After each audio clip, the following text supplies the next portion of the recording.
Good afternoon. This is the Debar Torah on Parshas Chayei Sarah. It is the fifth Parsha of Sefer Bereshis. It opens with Chayei Sarah and the years of the life of Sarah, 427. Avram then goes to negotiate for a grave place to bury Sarah. And what he does, very interestingly, is he negotiates with Ephron, one of the locals, for what today is the cave of Machpelah, when now Hebron. And this cave of Machpelah is the place where Adam and Chava were buried, and where Abraham and Sarah buried, Yitzchak and Rivka, and Yaakov and Leah. Why not Rachel? And why not Esav? I'll be explaining in a future parsha. In any event, what happens is, how did he discover it? When the three angels came to visit him on the third day after his bris milah, he went to get a calf to offer up to slaughter and make a meal for the three angels, who he was not aware were angels, according to most opinions. And he chased the calf, and he chased the calf to the cave of Machpelah, which is how Hashem wanted him to get introduced to it. He then negotiates for the cave. He then instructs his servant Eliezer to get a son, to select the bride for his son, Yitzchak, but not from the local Canaanite women, but to go to his homeland. And pick up a daughter from there. Eliezer goes, prays that the woman that will be for him, Yitzchak, will offer water for him and the camels. She does. There's a whole discussion of how we can request such a thing, but he did, and Hashem approved it. It's not the usual type of request. And then it continues with him returning with Rivka, and finally mentioning the birth of certain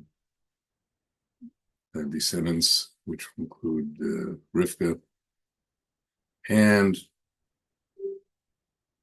that is the parsha in brief. Now, and there's a question, David Eliezer repeats the whole story that's already been told, teaches that even the words of the servants of one of the Avot is worthy of repetition. That's how important it is. The Avot were in their servant, their representatives. Now, the pasuk I would like to focus on is Perek Kav Dalet begins. V'Avraham zakim b'yamim v'Hashem berech et Avraham b'kol. And Avraham was well in years, and he was blessed with all. Now, what is this all that he was blessed with? There's many meanings to it, and I want to explore a couple of them. And it's very interesting that we see at the end of the davening of Hallel on Rosh Chodesh, some people have been accustomed from saying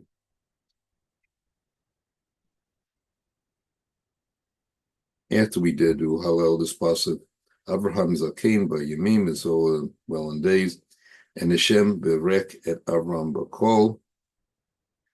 And then there's a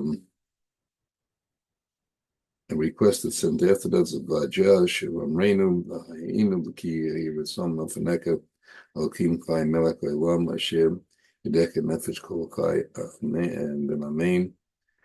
And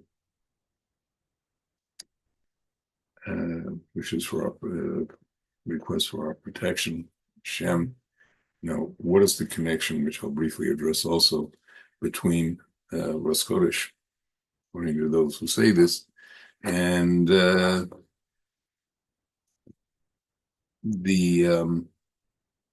rest of the year?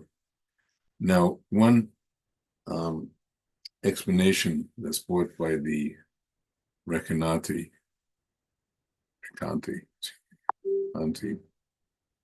is that what we're talking about here is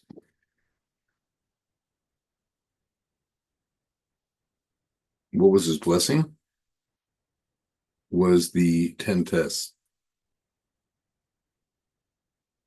that he got, and that's what completed him. Now, what does that mean that the 10 tests completed Avram? Why is that a bracha? Because it was a bracha not only for him, but his posterity. And he got closer and closer to Hashem. Hashem rewarded him for taking or accepting all the 10 tests and building him up. But on a deeper level, it wasn't only for him. This was spiritual genetics that were given from Abraham that have been passed to all of us, every single Jewish man and woman, down to today, that he will serve him in all the ways that Hashem did, including the last one, Akedah Yitzhak. In other words, will either give a life in a good sense, make it live a good life, follow the Torah and mitzvahs, and in that sense, we're Kiddush Hashem when people see us individually and as a nation. And the other way is on fire, which hopefully doesn't have to occur more than necessary, is Kiddush Hashem is sacrificing our lives to serve Hashem, to stop Hil Hashem, the Kaddish Hashem's name.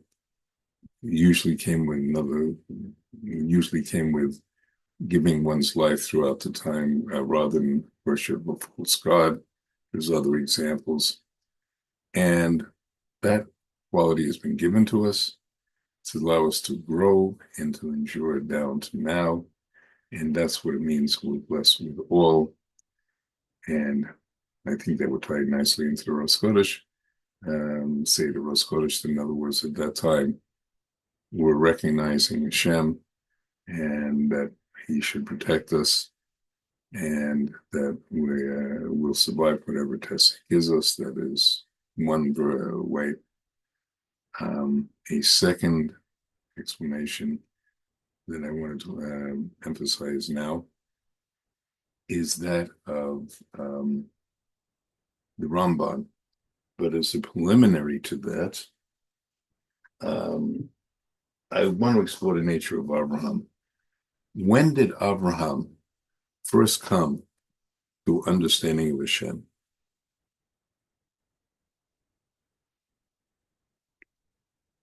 When did he come? And the answer is quite amazing, that he came when Abraham was 3 years old. Because what happened, their astrologers saw that there was going to be a child that's going to rise and rebel and overthrow the kingdom of Nimrod, of whom Avram's father was the son of. So Avram's father, the son of which Avram was son, was the prime minister of Nimrod, and he hid him in a cave, which protected him because he grew up far from the wicked world of idol worship. Now he had an incredible mind, and he came to Hashem a way that virtually anybody today is incapable of. Now, he arrived at 3 years old. Now, how did he do that? As the Midrash explains, he said he thought, reason, maybe I should worship the earth. But then the earth is not all powerful since it depends on the heavens for rain. Okay, Should I therefore bow to the firmament? Ruling in the firmament is clear to sun which keeps the world alive with warmth and life. The sun must be the mighty God who created me in the universe. However, Abraham prostrated himself before the sun. Again, this is all 3 years old. Then when night fell and the sun vanished to make way for the moon, Abraham reasoned that the moon must be divine. But he abandoned this thought when he realized that the moon shone only by night, so it couldn't be all powerful.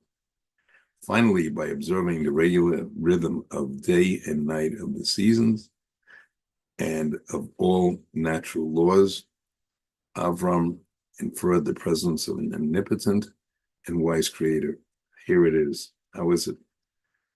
Avram asked himself that the heavenly bodies rise and set at the appointed time. There must be a higher intelligence directing them. Then Avram went on to say, I'm not seeing anybody can understand only a mighty and merciful God who had created the marvelous world around me, and only his superior intelligence is able to keep going. To him I bow, and Rosh Chodesh, in a very real sense, is recognizing that most impersonal element of time, anything time. In fact, one of the things that the Greeks wanted us to stop doing was celebrating, recognizing Rosh Chodesh, and saying, and why? Because that would say there was something greater than man, and that man does not control time, which was an anathema to the Greek concept. I'll be speaking more about this as we approach the holiday of Hanukkah. Now, that's one explanation. Now I would like to give the explanation of the Ramban. Now, the Ramban gives a whole different explanation. And what he does is he brings a Gemara from Baba Basra, Tesai and Ahmed Beis, in which he says, explaining the pasuk, V'yeshem Berech et Abraham Bakol, and he explained, Rabbi Meir said, how was he blessed? That he didn't have a daughter. But Rabbi Yehuda said that he did have a daughter. And Acherim, unnamed others, Omrim, but Haya Lakol Lo, and Bakol Shema, that he did have a daughter to him, and her name was Bakol. Now, this would seem to be an obvious dispute with the opinion of Rabbi Meir, that he said he didn't have a daughter, and with the opinion of he didn't have a daughter, and that Rabbi Yehuda, that he did have a daughter. Well, we got another problem there. Is this a machloket? I mean, whether he named somebody or not, whether her name was Bakol or her name was something else, it would sound to be unusual if that was the case.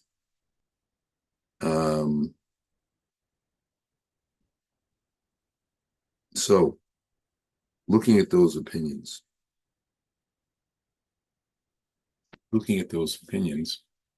why did Rabbi Meir say that one shouldn't, that it was a blessing he didn't have a daughter?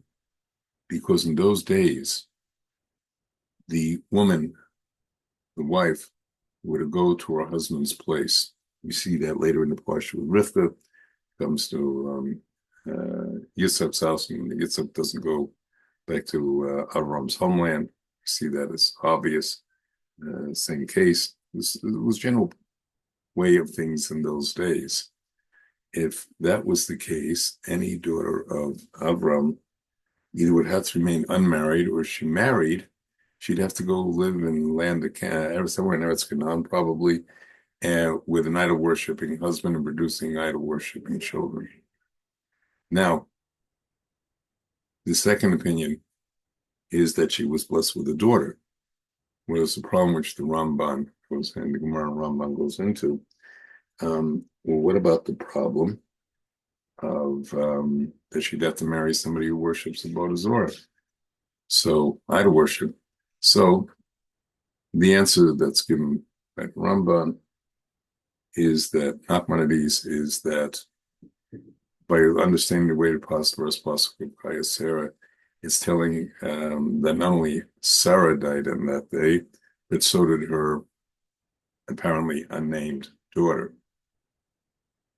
Now, the third opinion is there's a daughter Bakol, which is the one I want to spend a bit of time on. Now,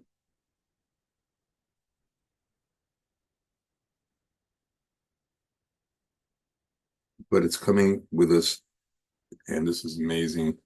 It's not a machloket because Rabbi Meir and Rabbi Yehuda are talking about a physical, biological daughter, which is not the case. That what is called talking about? Who is this daughter? She is the call. It's a means. It's a he. It's the yesod of all of everything.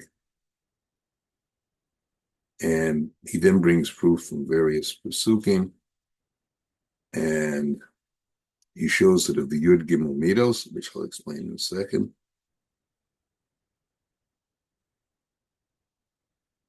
that what's it coming to tell us? That Hashem is the manhig, the guider of all.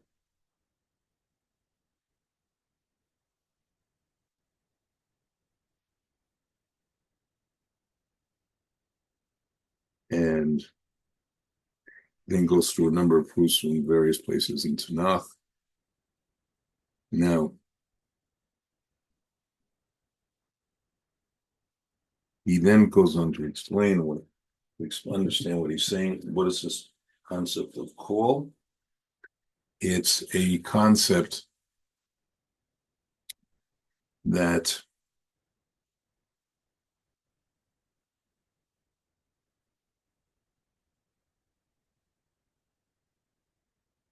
remembers to, first of all, Shem deciding he wanted to create a world, second of all, sending the next energy to create a universe, both this world and four worlds, and that's called emes.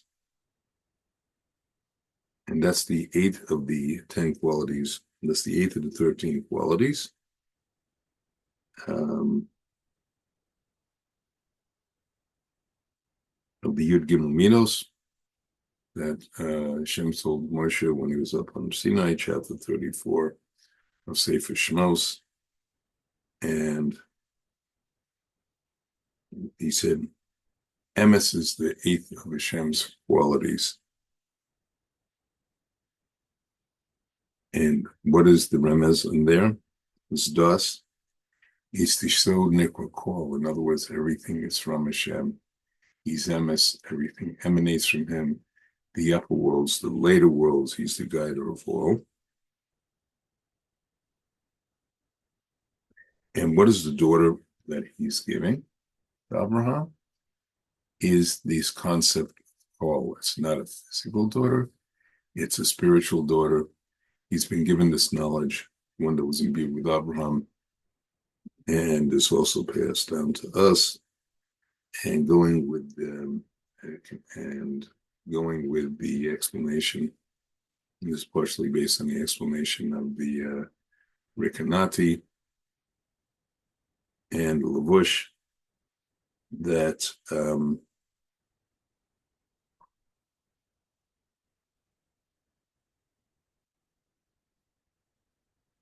it's teaching us that the breath with us is internal, and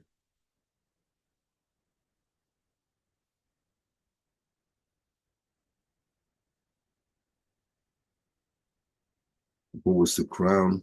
What is the crown that he was in effect being given? Was this knowledge that this bat Kol, this daughter of Kol, in other words, everything. And So this is a very deep quality, one that we've passed down through Avram. But let's take it one step further. Abraham started as a child recognizing that Hashem was the creator. This term, kol, which is emes, truth, is in other words, everything is Hashem is emes, everything originates from Hashem, the upper worlds and our physical world, universe in all its beauty and glory. And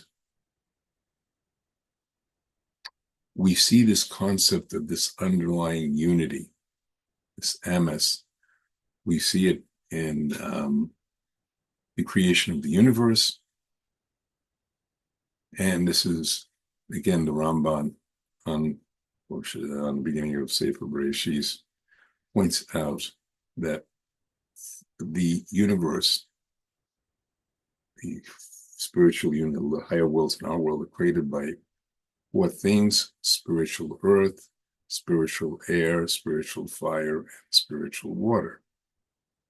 Now, from there, we see that this kol, this emes, is, Ramban explains, there's a fifth underlying quality that makes this all cohesive, through which Hashem makes it all cohesive, called helio. It's a word in Greek. In other words, a underlying force that unites all the other forces. Now, we're not talking physical forces here. This isn't some parallel to the trying to create a unified field theory. Unified theory that Einstein was trying for, and other scientists couldn't, because it's missing key element, namely Hashem, understanding of Hashem, particularly with later scientists. But what it is, in fact, doing, very interestingly, is there's this underlying unifying force. Now, this is the way the world was built. When did this start to become revealed to the world? When, in the famous Mechilta, at the time of the Exodus from Egypt and the plagues, famous Mechilta, it appears in the Haggadah, and they ask, how many plagues were there? How many plagues are there? Rav Yossi Galili says that there were 10 plagues in Mitzrayim, and he said, well, that represents the finger of Hashem, so how many plagues were there at the Yam Suf against the Egyptians, the Red Sea? It was 50 each finger, 10, and there's 5 fingers on the hands, 50. Now, the second opinion, Rav Yossi Galili, Rav Eliezer says that each plague is 4 in Mitzrayim. What's the based on? There's a pasuk in Psalm 78, pasuk 49, where it mentions all kinds of things were done to the Egyptians, and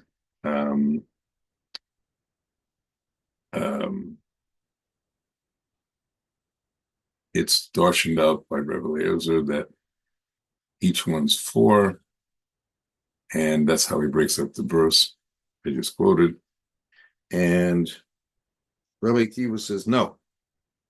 He breaks up the parsers, gives a drush on the pasuk. No, there's 5. Each plague is really 5, and therefore we have the same thing again. So Rabbi Eliezer would say Yam Suf 5 times 40 is 240. And 200. Now, the third opinion, Rabbi Akiva, therefore each one's 5, that's 50.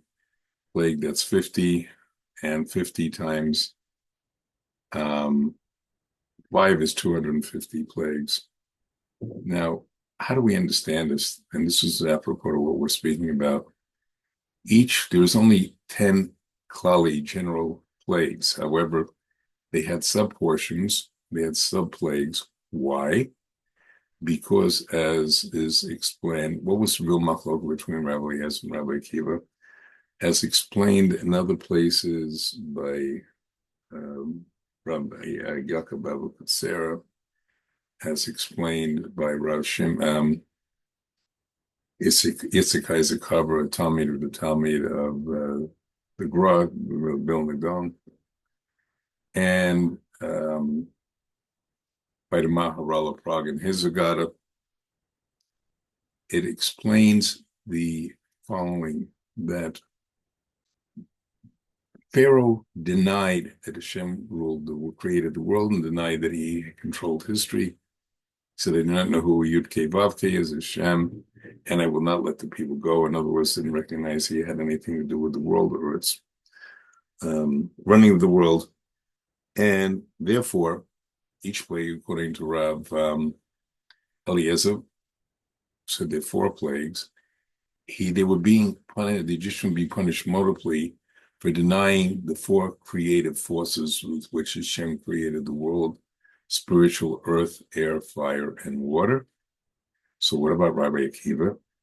He's saying there's an underlying force of Helio that unites all these, that is the underlying emes of Hashem, and therefore they had to be punished 5-fold for that. Now,